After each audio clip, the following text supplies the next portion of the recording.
Bienvenidos, buenos días a todas las personas que nos acompañan el día de hoy.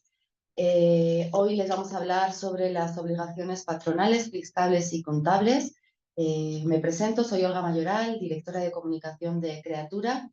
Creatura es una consultora que trabaja en temas de derechos humanos y que da servicios a la sociedad civil. Por si no nos conocen, ahora les compartiremos algunos enlaces de interés. La estructura de esta sesión va a constar de primero una presentación en el que recorreremos el calendario de obligaciones que hemos estado compartiendo estos días en las redes sociales y que también les vamos a compartir por el chat. Y después de esta breve presentación atenderemos a las preguntas que puedan tener. Con ello les presento a mis colegas Martín Parra Esquivel del área de fortalecimiento institucional de Creatura y Andrea Ariza del área de gestión estratégica también de Creatura. Muchas gracias y comenzamos.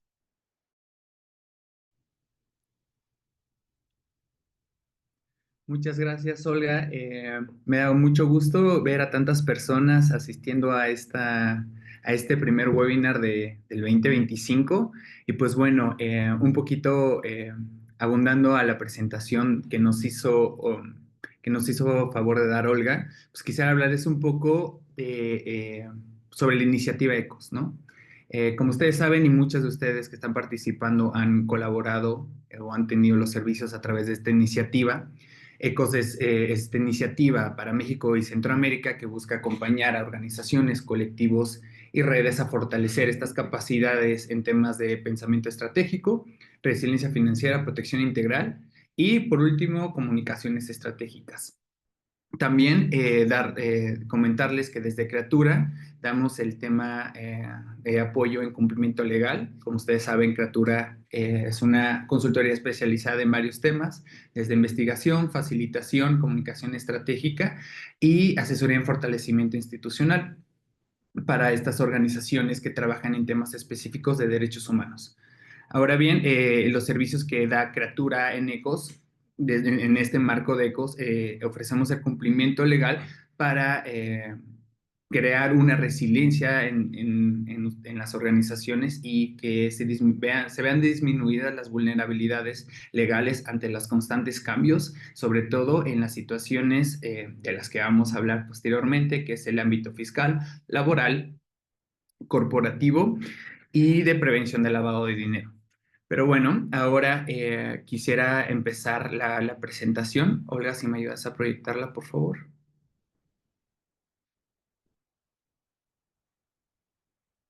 Bien, como ustedes ven, vamos a hablar de las obligaciones de las organizaciones de la sociedad civil en 2025. Primero me gustaría darles como un pequeño paréntesis, porque es importante mencionarles que nos vamos a encontrar con temas demasiado técnicos que, siendo totalmente honestos, no nos va a alcanzar como todo el tiempo para ver y para arribar todas las dudas que puedan salir, ¿no? Por lo que el objetivo general de la presentación no es convertirnos en personas expertas en este tipo de temas, sino compartirles las obligaciones básicas de cumplimiento legal que debemos de identificar de acuerdo al tipo de organización en la que estemos.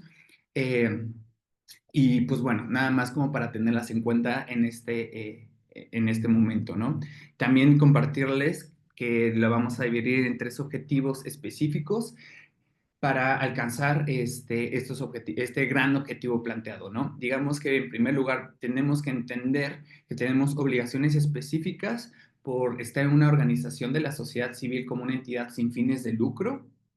Entonces vamos a tener obligaciones específicas en el rubro fiscal, de PLD, corporativo y laboral. Posteriormente, compartirles una herramienta que vamos a ver a continuación para cumplir con este tipo de obligaciones en año con el calendario y de qué manera voy a cumplir este tipo de obligaciones legales. Siguiente, por favor. Bien, entonces la intención específica para alcanzar este objetivo grande y estos 3 objetivos específicos es pues definir y cumplir con el marco aplicable, ¿no? O sea, qué tan necesario es alcanzar este tipo de objetivos, ¿no? Porque nosotros hemos visto que ante la diversidad de ecosistemas en los que las organizaciones con las que normalmente colaboramos son se implementan demasiados temas, es fundamental entender qué normatividad tengo que cumplir, porque hay obligaciones que pueden ser en común y hay obligaciones que son específicas, ¿no? Entonces, definir y cumplir con este tipo de obligaciones no solo es una cuestión de conformidad legal o de cumplimiento legal, sino que también es esencial para el funcionamiento correcto de mi organización, tener transparencia, tener un marco ético, y que esto nos va a permitir alcanzar los objetivos de manera sostenible y generar como tal, o poder alcanzar como tal el impacto positivo que queremos hacer para la sociedad. Entonces, siguiente lámina, por favor. ¿Verdad? Bien. Entonces, como ya para entrar ahora sí a compartirles la herramienta específica que es este calendario, primero debemos definir como tal y ver las características de una organización de la sociedad civil. Como ustedes ven y un poquito trayendo el tema del tipo de colaboraciones que Cratura hace desde la iniciativa ECOS, tenemos redes, colectivos y organizaciones legalmente constituidas, ¿no? Entonces, hacia dónde van estas obligaciones en el año calendario, pues específicamente a una OSC que está legalmente constituida, es decir, tiene un objeto social plasmado en unos estatutos sociales, que son estos fines o propósitos, cualquiera que sea nuestra rama, que son derechos humanos, medio ambiente, acceso a la salud, defensa del territorio, etcétera, etcétera. Y para tal, debemos de tener esta personalidad jurídica que se va a dar mediante un acta constitutiva protocolizada ante notario y y que esté correctamente inscrita en el registro público. ¿Esto qué quiere decir? Que si nosotros actuamos, aunque actuemos en colectivo o en redes, si no tenemos una personalidad jurídica, no nos van a aplicar estas obligaciones en la siguiente herramienta que vamos a presentar. Por favor, Olga. Entonces, aquí viene la presentación del calendario de obligaciones de las organizaciones de la sociedad civil para 2025. Por favor. Aquí podemos ver en el calendario que desarrollamos en el marco de la iniciativa que describe de manera concisa, por así decirlo, las responsabilidades que tienen las asociaciones sin fines de lucro constituidas, ¿no? En este calendario, que tal vez ahorita sea muy pequeño, pero pueden acceder a esta herramienta, les puede servir como una guía para entender qué tipo de obligaciones de una organización de la sociedad civil, de las organizaciones de la sociedad civil tienen, ¿no? Y bueno, ahora vamos a empezar con la primera tipo de obligaciones que tenemos, ¿no? Que son las leyes fiscales. Aquí nada más tenemos como el marco legal que necesitamos atender como una organización de la sociedad civil. Entonces, como lo vemos en nuestro calendario, existen obligaciones generales, este mundo que es el de las fiscales, que tienen el distintivo de que se habla, por ejemplo, de títulos. Estos títulos los describe la ley del ISR y refieren específicamente a una categoría específica para el pago del impuesto sobre la renta. Este impuesto, digamos que a grosso modo, de manera muy simplificada, se puede entender como este impuesto al lucro o a la riqueza. Entonces, es importante entenderlo por lo que para cumplirlo, eh, es importante también, más bien para poder alcanzar a cumplirlo, es fundamental entender en qué tipo de título de la ley del ISR vamos a estar, ¿no? Y pues bueno, entender también que este tiene un impacto significativo económicamente hablando. Pero tal vez ustedes se puedan llegar a preguntar, ¿por qué tengo que pagar un impuesto, este tipo de impuesto, si en teoría me estoy constituyendo o me constituí como una entidad sin fines de lucro? Es decir, que no generamos una riqueza como tal. Y la respuesta está en lo que el sistema de administración, el Servicio de Administración Tributaria, el SAT, reconoce como el tratamiento de entidad no lucrativa a las donatarias autorizadas. Entonces, ¿lo que quiere decir? Que independientemente de que nuestro objeto social o nos hayamos organizado para ser una organización sin fines de lucro, el SAT, mientras no nos reconozca como donataria autorizada, pues bueno, nos va en términos fiscales, vamos a tener que pagar este impuesto. Entonces, paradójicamente, es indispensable tener otra figura, no solo constituirnos como como una organización sin fines de lucro, sino también es indispensable ser donataria autorizada para recibir este tratamiento fiscal preferente, ¿no? De una entidad no lucrativa. Entonces, hay otro tipo de requisitos que cumplir. Siguiente, por favor. Entonces, como podemos ver aquí, una manera de ejemplificar lo que acabo de decir, nos vamos a centrar en dos tipos de títulos. El primero es el título 2, que en resumen es de las personas morales con fines lucrativos, que cualquier tipo de asociación de reciente creación, normalmente, y si no es que la mayoría de las veces, las va a tomar el SAT como tal. ¿Esto qué quiere decir? El SAT nos vamos a constituir como una C y nos va a decir, ok, como no eres donatario autorizado todavía, pues bueno, me vas a tener que pagar el ISR correspondiente. Entonces, para el SAT, vamos a hacer una empresa. Siguiente, por favor. Bien, y bueno, un poquito en un ejemplo un poquito más amable, en el título 3, que es de las personas morales con fines no lucrativos, nos vamos a constituir como asociación civil. ¿Mediante qué? Mediante adecuaciones a las cláusulas de algo que se llama una guía de modelos de estatutos del SAT vigente. Hay uno, todavía no sale el de este año, tendríamos que seguir usando el 2024, y un documento de acreditación de actividades. Hacer nuestra solicitud en el SAT y posteriormente, ya que tengamos el estatus reconocido por el SAT como de donataria autorizada, pues bueno, no vamos a causar ISR por los donativos que recibamos. Es decir, ya vamos a poder funcionar como se entendería en la teoría de una asociación con fines no lucrativos. Siguiente, por favor. Pero un paréntesis muy importante es que hay obligaciones, si bien es cierto hay obligaciones diferenciadas, también hay obligaciones comunes. Es decir, ya seas título 2 o título 3 con fines o sin fines de lucro, no impide que llevemos a cabo muchas actividades de índole social, ¿no? O sea, no nos impide que nosotros ejerzamos nuestro objeto social, ya sea de derechos humanos, protección al ambiente, etcétera, etcétera, sino que lo que detona como tal la obligación de pago de pago o no pago de ISR es esa característica, ese reconocimiento. Entonces, por parte de la autoridad fiscal.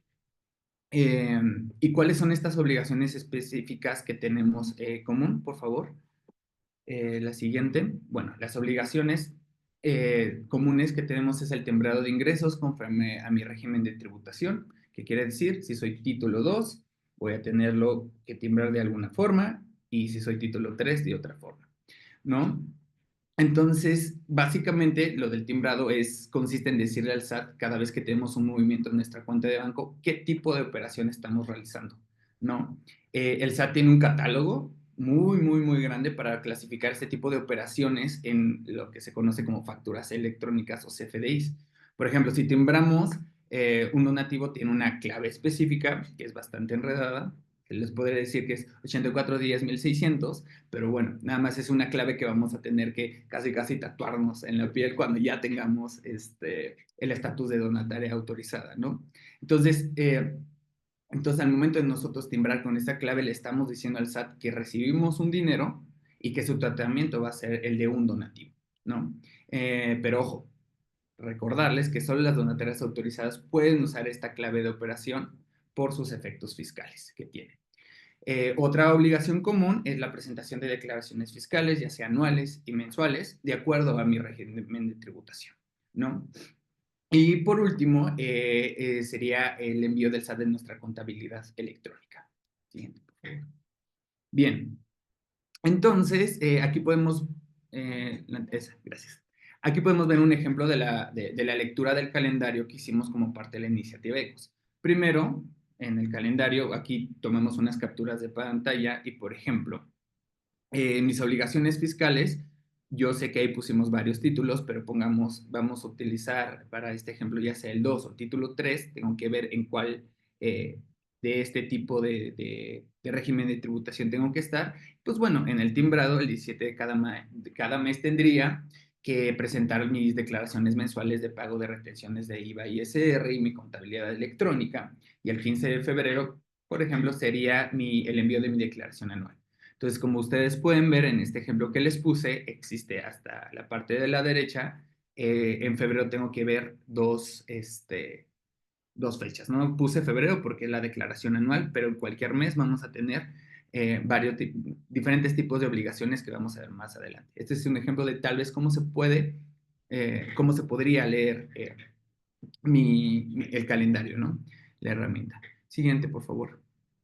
Y bueno, en resumen, aquí podemos ver las obligaciones comunes básicas que les planteé, así como otras un poquito más formales, como cambio de datos, cambio de personas asociadas, representantes y firma electrónica, ¿no?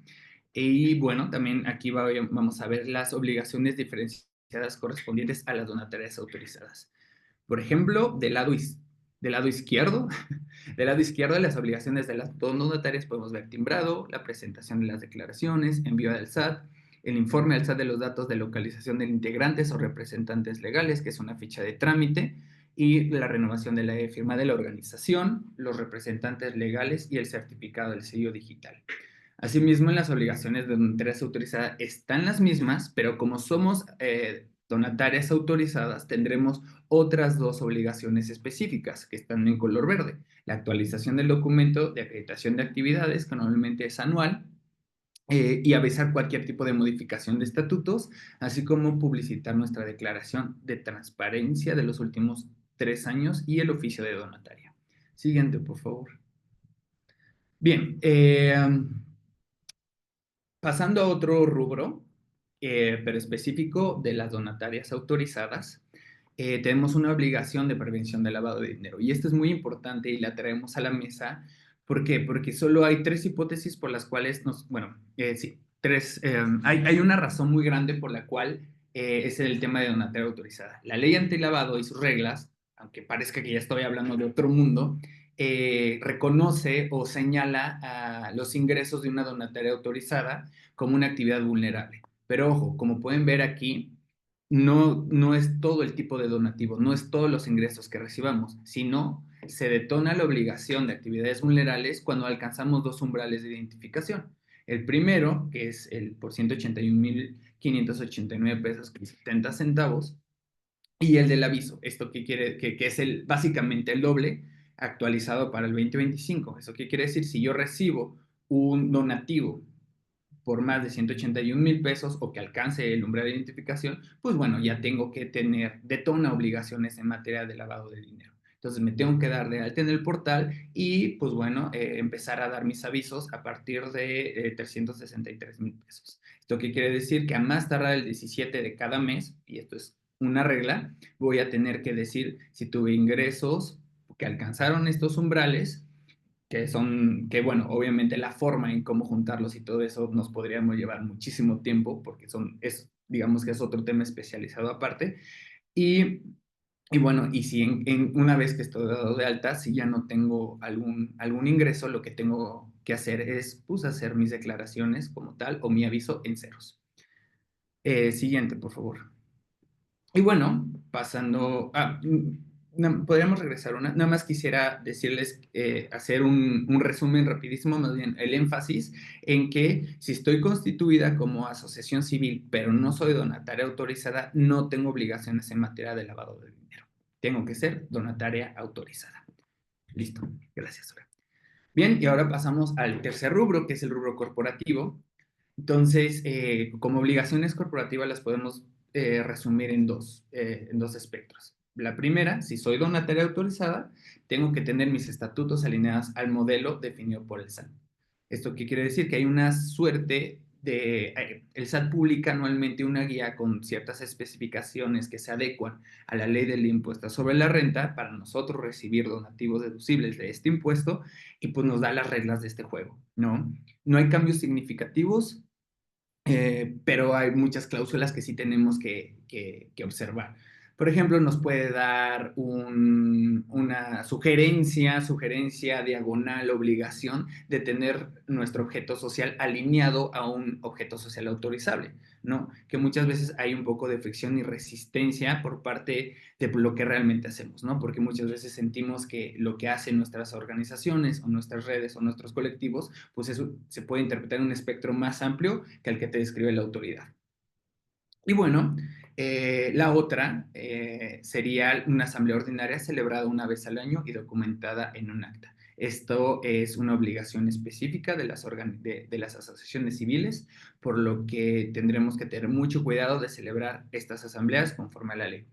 Y bueno, aquí como pueden ver, el ejemplo que les dije hace rato de los estatutos sociales alineados con el modelo del SAT, pues bueno, aquí estas igual es un par de capturas de pantalla, en donde la primera aquí nos dice, ¿no? Por ejemplo, la asamblea de personas asociadas y la obligación de celebrarla una vez al año, y puso una cláusula obligatoria, y este es un ejemplo, hay varias cláusulas obligatorias, pero, por ejemplo, a nosotros no nos darían, si nosotros nos constituimos y no tenemos esta cláusula del manejo de nuestro patrimonio en nuestros estatutos sociales, esa sería razón suficiente para que el SAT nos negara la donataria autorizada.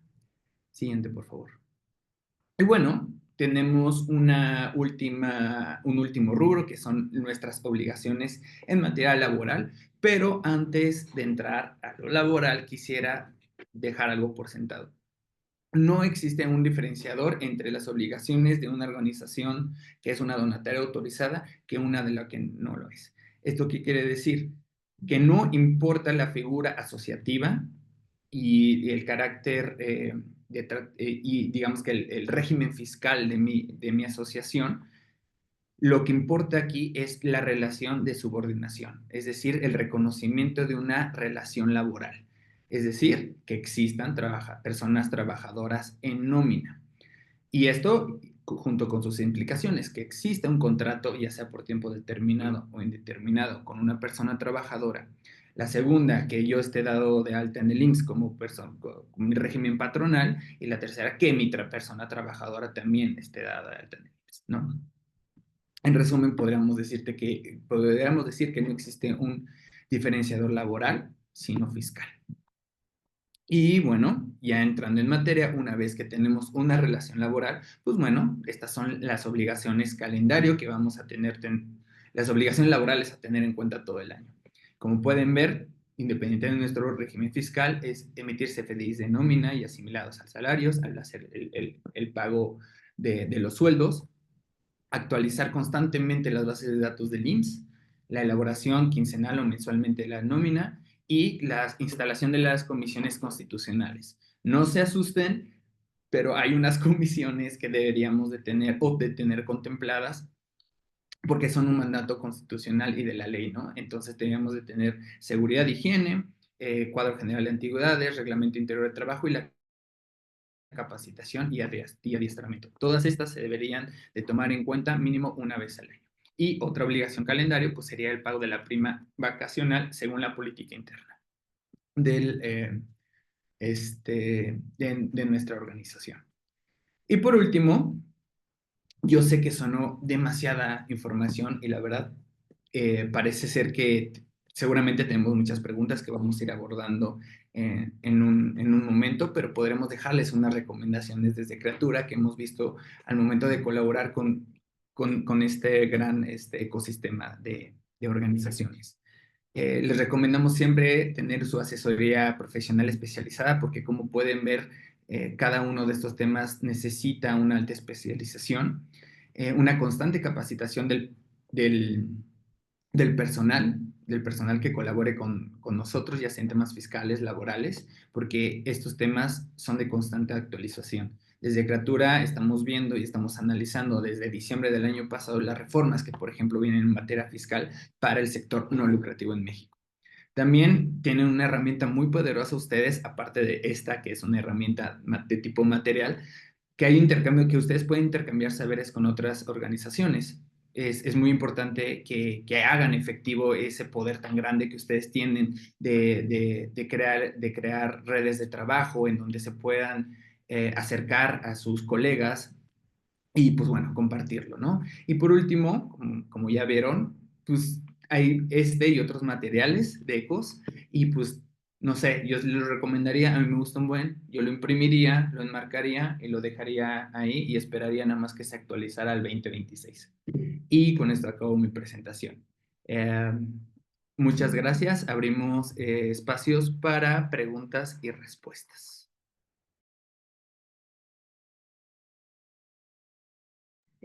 Dudas o preguntas. Lo que sí quería hacer como anotaciones sobre la presentación, nada más recordarles que la UMA ya cambió sea, ya tiene un nuevo valor que para este año es de 113.14. Este afecta a los umbrales para presentación del PLD, como tú lo habías mencionado. Ya les diste los datos de identificación y de presentación, pero es importante que lo tengan ustedes muy a la mano, esos números, para que lo vayan aplicando durante todo el año, ¿no? Otro punto importante es que el salario mínimo, pues, este año es de 278.80. Esto es importante que hagan el ajuste, si tienen nómina, que se haga el ajuste en el mes de enero de los sueldos, ¿no? Si tienen sueldos mínimos, tienen que hacer ahí el ajuste. Y también quiero recordarles que si tienen nómina, ya hay un buzón tributario del IMSS al que se tienen que registrar, se tienen que dar de alta, como el buzón tributario que tenemos en el SAT, ¿no? Entonces son entes distintos y por ahí va a ser el medio de comunicación que el IMSS va a tener con todos los patrones, ¿no? Entonces es importante que se registren en ese buzón tributario y lo tengan dado de alta con los correos de algún socio asociado, aparte de su contador, ¿no? Es la misma recomendación que damos para el buzón tributario en el SAT, para que la información llegue en tiempo y se pueda dar una respuesta en tiempo y forma. No sé si tengan alguna duda, algún comentario sobre el calendario, cómo manejarlo, si lo ven, si ya lo pueden ver en sus computadoras, si es que ya vieron la liga. No sé si les surge alguna duda de cómo está ordenado, no sé, cuéntenos por favor.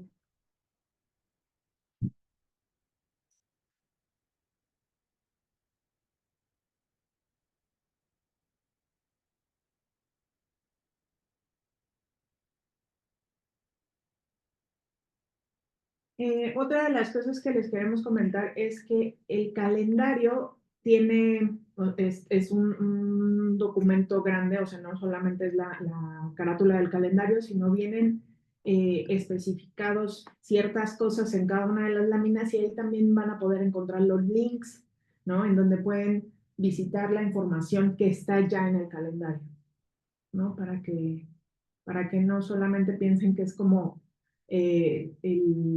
sí, la carátula del calendario, sino viene explicado más abajo todas las obligaciones, cómo están repartidas y si tienen algún link que visitar, ahí también lo pueden encontrar.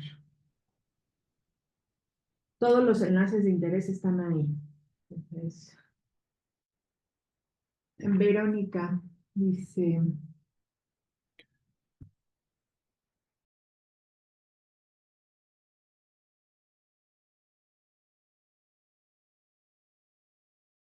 Verónica nos pregunta, ¿creen que la designación de carteles como organizaciones terroristas en Estados Unidos tenga algún impacto en los requerimientos del SAT y en las regulaciones de los donantes en Estados Unidos que hagan más compleja la labor de las OSC en la Ciudad de México? En México, perdón. Martín. Sí, muchas gracias, Verónica. Qué pregunta tan específica y tan detonadora de otro tipo de pláticas. Bueno, como tal, no tenemos, pues a ciencia cierta, algún tipo digamos que es pura especulación por lo que nosotros podemos observar desde Criatura.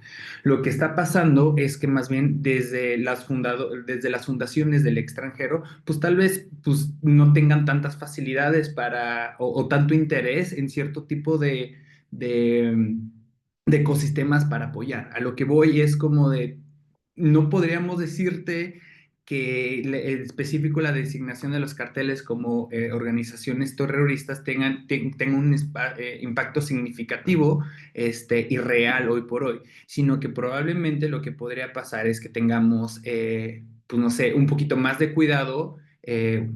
Como fundaciones, o sea, las fundaciones en el extranjero tal vez tengan un poquito más de cuidado y de recelo de dar fondos a México, pero como tal, y respondiéndote a ciencia cierta, perspectiva es que no lo sabemos, no hay algo que sea un impedimento como tal vía legal, y pues nada, sí, adelante, Verónica.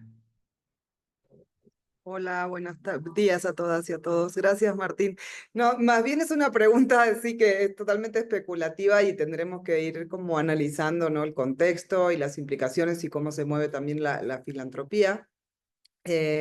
Pero lo digo para ir preparando el terreno, sobre todo, porque esto ya ha pasado en otros contextos, ¿no? En donde sí ha tenido un impacto en ciertas organizaciones filantrópicas o incluso teniendo la voluntad de querer apoyar, se complejiza, digamos, porque se cierra el espacio cívico, en fin, ¿no? O sea, entonces, nada más para que podamos ir pensando como sector. Yo trabajo en una fundación, no soy asesora de una fundación, pero sí es un tema que tendremos que ir, digamos, valorando para no obstaculizar el trabajo. Entonces, estaría bueno empezar a monitorear, digamos, qué puede ir pasando y los escenarios, viendo los escenarios sobre todo, ¿verdad? Sí, Verónica, de acuerdo, completamente de acuerdo. Es un tema prioritario para atender desde el sector de la sociedad civil en México, y pues bueno, estar a la expectativa de lo que puede ir pasando y lo que puede ir señalando. Y si suben o no los requisitos, pues pues habrá que adecuar más bien el nivel de respuesta, ¿no? Tanto del sector como de las personas también que asesoramos al sector. Otra de las preguntas que tiene aquí Janet Meneses es, en el tema corporativo, ¿la asamblea ordinaria anual debe ser protocolizada por fedatario público o se hace el documento y firma en el consejo de administración y con ello se cumple? Muchas gracias, Janet. Exactamente, la asamblea, por ley se marca que la asamblea ordinaria no debe de ser, o sea, no se debe de protocolizar ante notario, sin embargo, debe de seguir las reglas estatutarias, ¿no? Como si tiene que ser firmado, como tú lo dices en este ejemplo, del Consejo de Administración, o si tiene ya sea, o tiene que tener firmas específicas, tiene que reunir un quórum, con base en las reglas estatutarias, es lo único que debemos de cumplir. Entonces, no se preocupen, la asamblea ordinaria no se debe de protocolizar ante notario.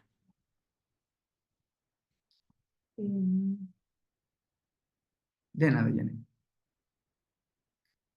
No sé si alguien más tenga alguna otra duda de tiempos, de obligaciones de presentación en este año.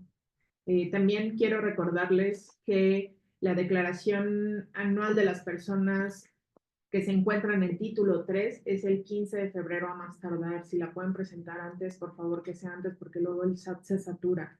Y es súper importante que cumplan en tiempo. Entonces, porfa, preséntenla y recuerden que la información numérica que ustedes pongan en la declaración anual tiene que corresponder con los números que también presentan en la declaración de transparencia, que ese se presenta en el mes de mayo, a más tardar el 31 de mayo es la fecha límite, ¿vale? Entonces, pues para que también vayan preparando, porque el informe anual es el que lleva más tiempo, lleva más información, ¿no? Porque ahí es donde se informa todos los avances que tuvo la organización, a quién le dio dinero, cómo apoyó, a qué sectores apoyó, en qué lugar, cómo repartió su apoyo en México, ¿no? Entonces, es importante que desde ahorita empiecen como a trabajar en eso y alinear los números que van a estar presentando en el informe, que estén alineados con la declaración anual. ¿Bien? No sé si tengan alguna otra duda, un comentario.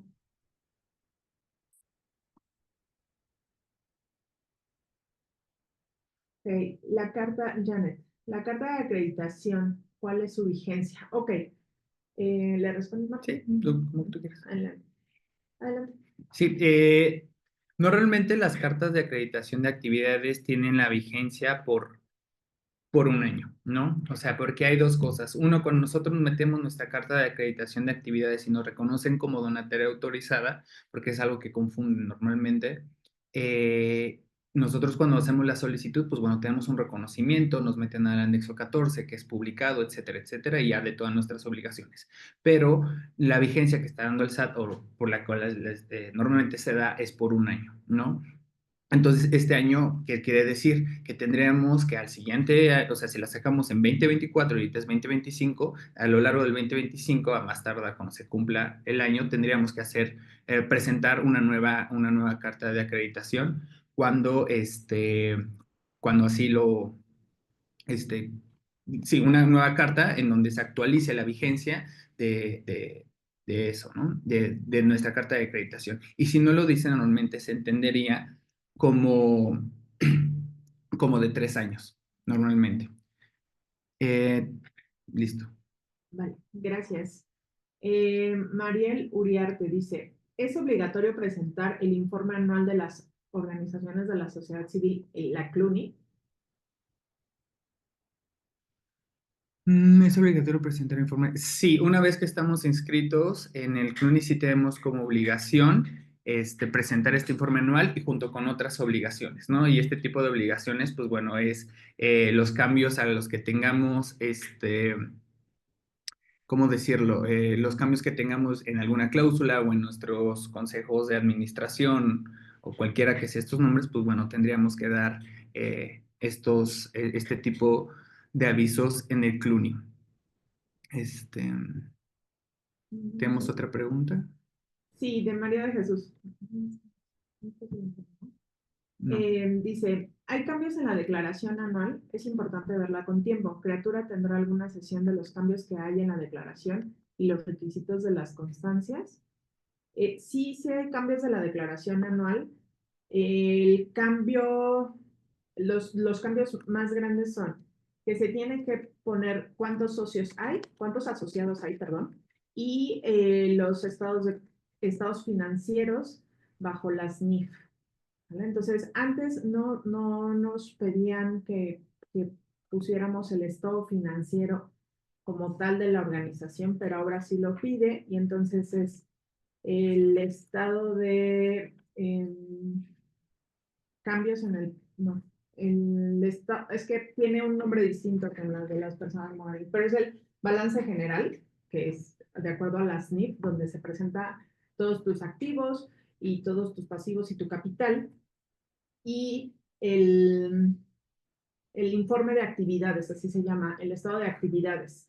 En las personas morales se conoce como el estado de resultados, pero en las organizaciones es el estado de actividades. Entonces ahí ponemos cuánto hemos recibido de donativos y cómo se han gastado esos donativos. Si esos donativos, una de las diferencias entre personas morales y personas no lucrativas es que en las no lucrativas tenemos que seccionar nuestros donativos y nuestros rubros en si están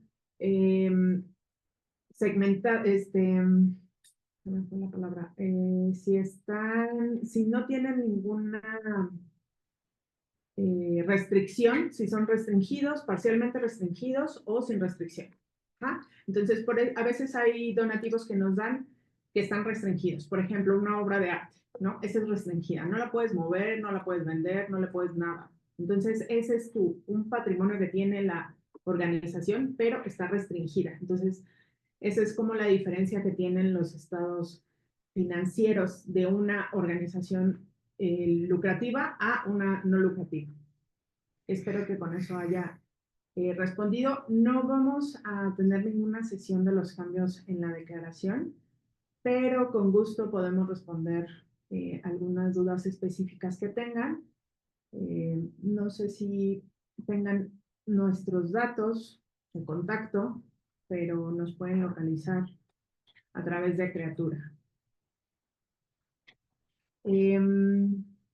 Espero haya respondido a tu pregunta, María de Jesús. Epifanía Ramírez. Hay un fundamento de que la asamblea ordinaria no debe de protocolizar ante notario. Gracias, Epifanía. Epifanía, muchísimas gracias por esta pregunta. Es novedosa para nosotros porque pues en sí no sabemos de dónde puede venir. Más bien no sabemos el por qué. Muchas veces el sector más bien no tenemos muy presente por qué tenemos o no la obligación de protocolizar el tipo de actas. Pero básicamente esta obligación de la protocolización no es universal y depende de muchísimos factores. Uno de esos es como la naturaleza de la asamblea. Normalmente las asambleas ordinarias de cualquier organización no requieren ser protocolizadas ante notario a menos que nuestros estatutos lo exijan explícitamente. Y esto se debe muchísimas veces a que las decisiones tomadas en la asamblea pueden ser válidas únicamente si se documentan en un libro de actas, ¿no? Siempre que se cumplan con las formalidades que les decía, que son estas formalidades estatutarias. Y hay unas, a diferencia de las asambleas extraordinarias, como si tiene un impacto, por ejemplo, en la modificación de mi objeto social o la salida de una persona asociada o la entrada, que no son parte de una asamblea ordinaria, según nuestros estatutos, y como implica modificaciones a los estatutos mismos, pues sí, va a haber cambios en el documento que hace que nosotros como organización existamos legalmente, pues sí se tienen que protocolizar frente a notario para que posteriormente pueda ser inscrita en el registro público y así surta, es una palabra muy abogadil, pero surta efectos ante terceros. Entonces sí, como tal, no existe la obligación a menos de que así se pacte.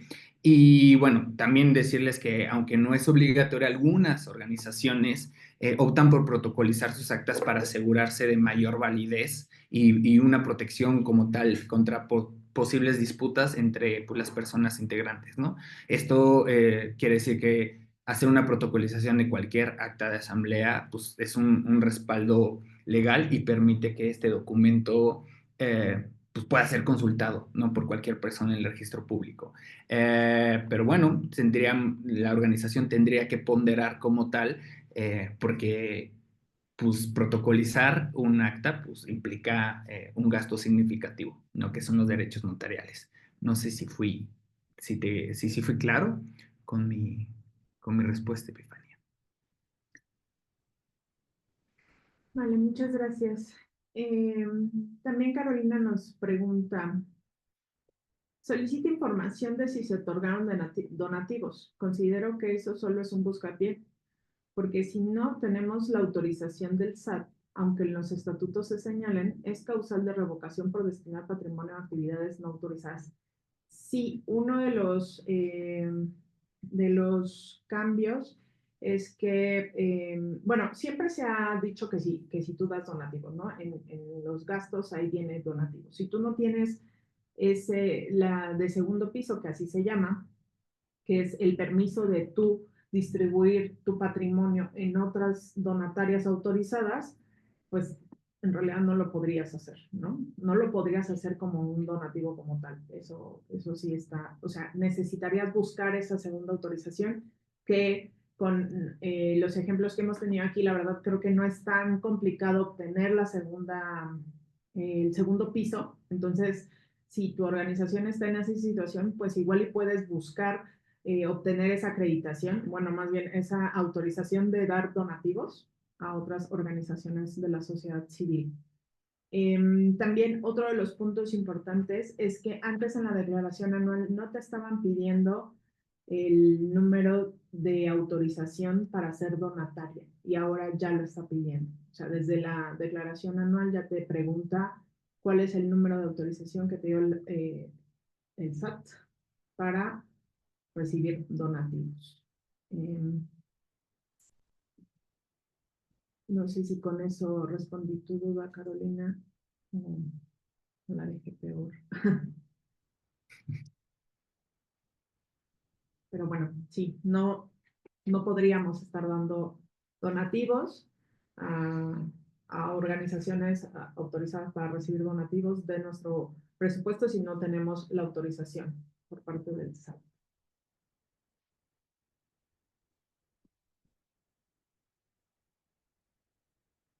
No sé si alguna otra duda, algún comentario. Que la verdad es que esto nos ayuda también a todas las que estamos conectadas, ¿no? Nos vamos nutriendo con preguntas y con comentarios que nosotras mismas vamos haciendo y con los saberes que vamos teniendo. La verdad es que no estábamos preparadas para hablar tanto de la declaración anual y de los cambios que hubieron para las organizaciones de la sociedad civil.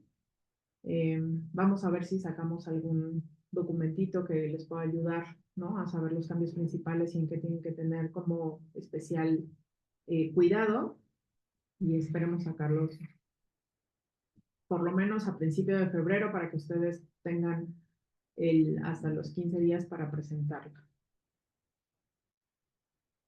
María de Jesús, gracias por tu comentario. Dice, gracias por el calendario, considero que será una gran herramienta. Y dice que añadiría que cuando se contrate a alguna persona por nómina, se revise si esta persona cuenta con un crédito fiscal en el Infonavit. Ok. ¿Te refieres a si tiene algún crédito hipotecario en el Infonavit? Ah, un crédito de vivienda. Sí, de hecho es importante también, o sea, las personas asalariadas que entren tienen la obligación de darles la carta de descuento que ellas mismas descargan desde el perfil de la persona con el crédito. Descarga la carta para que le dé al patrón, le informe que tiene un crédito de vivienda y que le tiene que descontar tal cantidad, ¿vale? Eso es importante. Pero es obligación se podría decir que es obligación del trabajador informarle al patrón con esta carta el monto de descuento y que tiene un crédito de vivienda, pero pues sí, estaría bien que ustedes lo preguntaran solo por un checklist.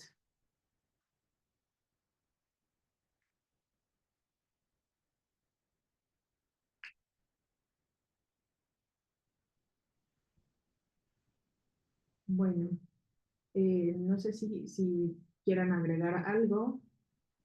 Sí.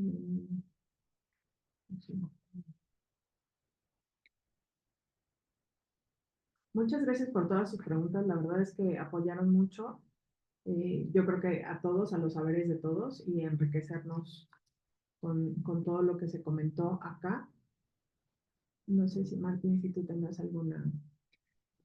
Sí, muchas gracias, Andrea. Igual gracias por mi comentario. Ahora sí que mi comentario de cierre va más en el sentido de como una pequeña conclusión y un comentario respecto de la miscelánea fiscal. En primer lugar, quiero decirles que la lectura de este calendario va a servir, sentimos que es una herramienta que también vamos a necesitar, si pueden, como retroalimentarnos, ¿no? O sea, siempre es importante como tener este punto de diálogo y pues bueno, ustedes desde las redes de Creatura nos podrían buscar con cualquier inquietud que tengan y también dejarles un comentario respecto de la miscelánea fiscal, ¿no? Se habla mucho de la miscelánea fiscal y ahorita es importante como considerar que estos cambios que estamos viendo en estos tiempos en donde podemos tomar en consideración los cambios que, digo, las implicaciones que tiene el sector desde el tema, como lo mencionaba anteriormente Verónica, si no mal recuerdo, respecto del señalamiento a personas terroristas.